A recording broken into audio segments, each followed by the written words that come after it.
Ciao a tutti e bentornati su White War Racing. Oggi, a grande richiesta, faremo un piccolo breve discorso generale su ciclomotori Piaggio.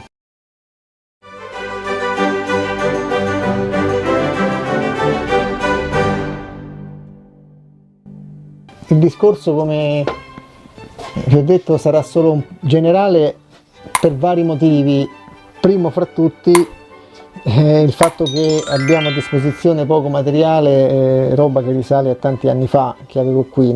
Se avremo modo di avere tra le mani qualcosa di interessante o modifiche particolari, magari troveremo modo di presentarle in seguito. Adesso visto che appunto parecchie persone ce l'hanno chiesto, vedremo alcuni dettagli del ciclomotore Piaggio. Il motore è sempre quello per Ciao Bravo Boxer, più o meno, salvo piccole variazioni, e anche piccoli accorgimenti, quello che si può fare per farlo andare meglio e soprattutto i tanti limiti strutturali che ha.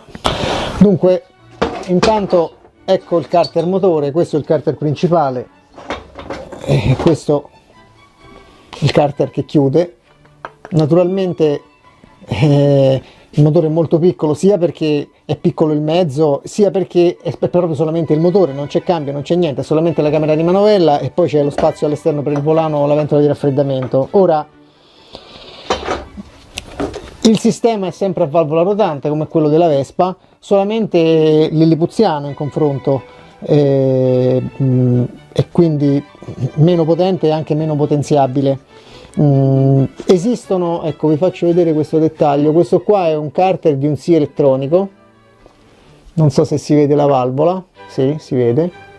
Questa qui è la valvola grande, sarebbe addirittura, perché adesso non ho qui i carter precedenti sui mezzi più vecchi, specialmente quelli senza variatore, Ciao e Boxer, quelli che avevano un foro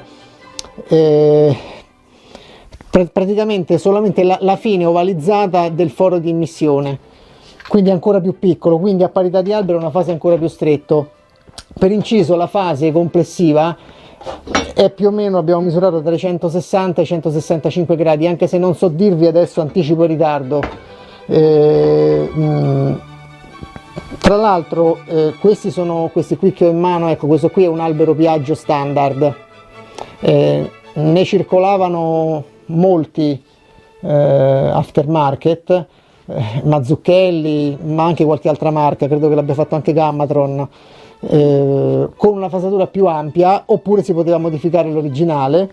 Va detto che i problemi di rigurgito che affliggono i motori Vespa, se la fase di aspirazione si fa troppo ampia, sul ciclomotore Piaggio sono meno evidenti, salvo quando veramente si eccede con la fase, perché essendo la trasmissione automatica un variatore appunto automatico e partenza col motore in coppia, si eliminano quei bassi regimi in cui una fase di aspirazione troppo ampia penalizza l'erogazione. Dunque, carburatore. Questo è il carburatore originale, che è 1212. Esisteva un 1313 che in realtà plug and play, salvo che era necessario allargare il foro di immissione, perché questo è CNO 12, per cui se non si allarga l'immissione il carburatore da 13 serve a poco, anzi può fare più danno che guadagno. Chiaramente mi sto riferendo a modifiche che non si discostano troppo dall'assetto originale del motore, perché poi c'erano anche modifiche relativamente potenti, alcune anche un po' stravaganti, insomma. Esisteva sicuramente un carter Malossi ad immissione lamellare col 19, esistevano e ne sono stati venduti molti carter Polini, quelli fatti meglio, soprattutto dove il cilindro va sul carter, cioè avevano, vedete i travasi, questi qui sono i travasi originali. Questi sono i travasi dei gruppi termici Polini. Questo nello specifico è un 50 Polini 38,4, però è identico come travaseria ai cosiddetti 61 e 65, 41 e 43, in realtà è meno la cilindrata, non è 65, non è. Però non è possibile lavorare il carter originale per farlo combaciare perfettamente al carter Polini, o perlomeno ci si può andare vicino solamente verso il piano d'appoggio, perché la fusione è estremamente sottile, per cui il carter si buca subito. Non solo, esistevano gruppi termici anche di cilindrata maggiore, anche diversi 75 sono stati fatti, però anche lì per mettere nei carter originali andava allargato il carter, quindi si andava in rettifica e si faceva allargare, però sul carter originale è pericoloso perché il carter è sottile, quindi poi diventa debole dove tengono i prigionieri. Questo è un altro punto di vantaggio dei carter Polini, che erano più spessi e tra l'altro avevano già i segni dei travasi, insomma i segni per il terzo travaso, insomma le unghiate a seconda di quali cilindri ci si doveva mettere. Hanno fatto diversi cilindri in alluminio molto buoni, c'era Simonini, Pinasco, anche Polini ne ha fatto uno che aveva lo scarico, il bocchettone di scarico smontabile. Ce ne sono stati diversi, mi pare anche Simonini con lo scarico più grande, con il collettore da 28. Comunque, questo lo dico in generale, su questi ciclomotori, salvo sempre la perenne e mai abbastanza sottolineata questione della regolarità di circolazione su strada, per cui in realtà il mezzo deve circolare regolare come esce dalla casa, però le modifiche piccole sono redditizie su questi motori. Quelle più potenti creano un'enormità di problemi perché la struttura del mezzo non è adeguata, e mi riferisco in particolare addirittura al forcellone, che con motori potenti tendeva a viziarsi. Tra l'altro l'alberomotore può non essere originale, può essere buono quanto si vuole, però vedete, questo è un fatto estremamente importante: il cuscinetto di banco è da questa parte, poi c'è il volano che si incona qui, poi c'è il variatore e la cinghia, a seconda della progressione di cambiata e del punto a cui si trovano, quanto è aperta la semipuleggia anteriore, si sposta in questo punto più o meno, quindi lavora con un braccio di leva tremendo rispetto al cuscinetto. Già questo è un elemento di grande debolezza. Tra l'altro la Piaggio già in sede di, insomma così, di primo impianto monta il cuscinetto lato volano a tolleranza maggiorata, è un C3, e quello dall'altra parte C2. Peraltro chi ha il Ciao ben lo sa, questo cuscinetto, anche se è meno sollecitato, si rovinava perché si riempiva di sporcizia, tant'è vero che alcuni alberi, c'era un Pinasco col volantino tondo e i contrappesi, c'aveva intelligentemente, devo dire, questo asse forato per permettere una circolazione del gas e far sì che il cuscinetto venisse lambito dalla miscela fresca. Finora mi sono riferito a modifiche più o meno distanti dall'originale, poi ultimamente, insomma in anni più recenti, sono usciti tanti pezzi speciali, carter fantastici, cose che però stravolgono completamente il mezzo. Sicuramente hanno ottime prestazioni. Resta il limite strutturale del forcellone del sì e dei forcelloni comunque bascolanti. Il Ciao è un po' un discorso a parte perché è fisso, però quella è una debolezza strutturale che c'è se non viene ovviata in altro modo. La differenza importante da tenere presente è tra le teste. Questa qui sarebbe la testa del Ciao Boxer e questa qui del sì.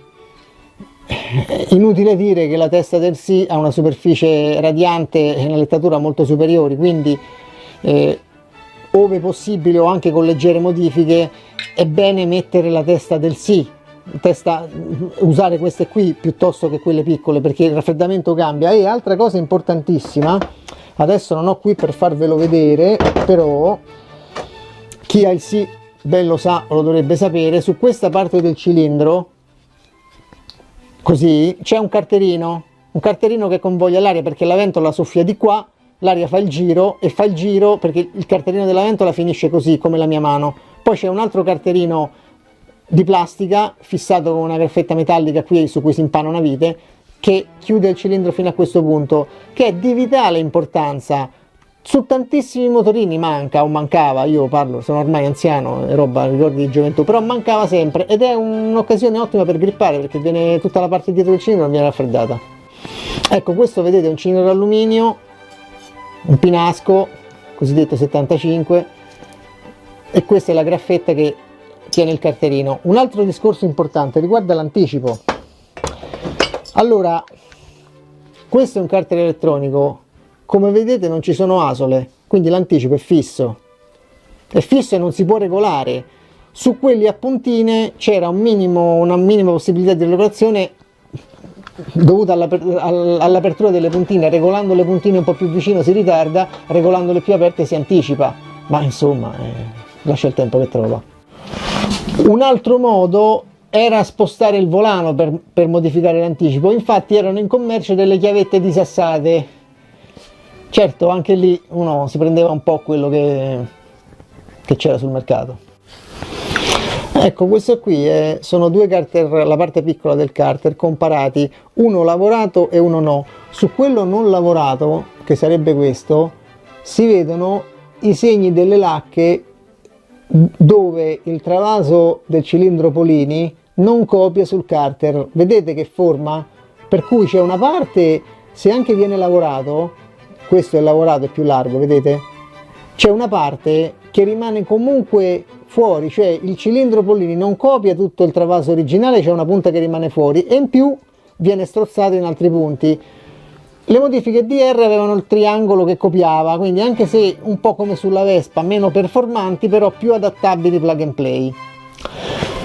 Naturalmente questo vale sui ciclomotori Piaggio, ma vale anche su qualsiasi scooter.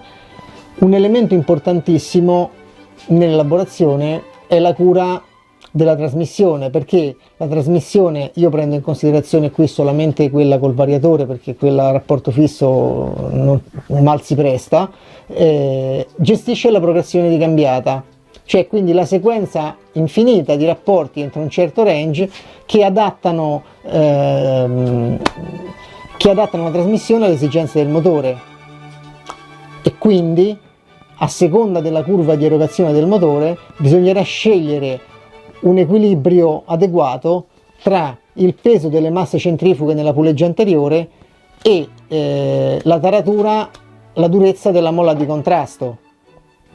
Chiaramente queste forze devono stabilire un equilibrio che mantenga il motore dal momento in cui si parte fino al raggiungimento della massima velocità sempre in un range di giri superiore a quello di coppia massima, tra coppia massima e potenza massima.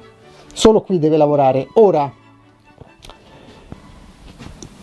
più il motore è potente, più la cinghia deve essere tesa, se no slitta, e più devono essere elevate le forze in gioco tra puleggia anteriore che vuole aprirsi e quella posteriore che tende a chiudere. Per questo bisogna usare molle molto dure dietro e compensare anche un po' con il peso dei rulli più o meno pesanti, ma comunque tali da forzare una molla più robusta, ed è proprio la necessaria presenza di forze in gioco maggiori che mette a dura prova la trasmissione stessa e l'albero motore e i cuscinetti. Se ti è piaciuto il video, lascia un like e condividilo con i tuoi amici. E ricorda, White War Racing non è un'officina, ma un'associazione sportiva dilettantistica che prepara motori solo a fini sportivi e solo ai propri associati.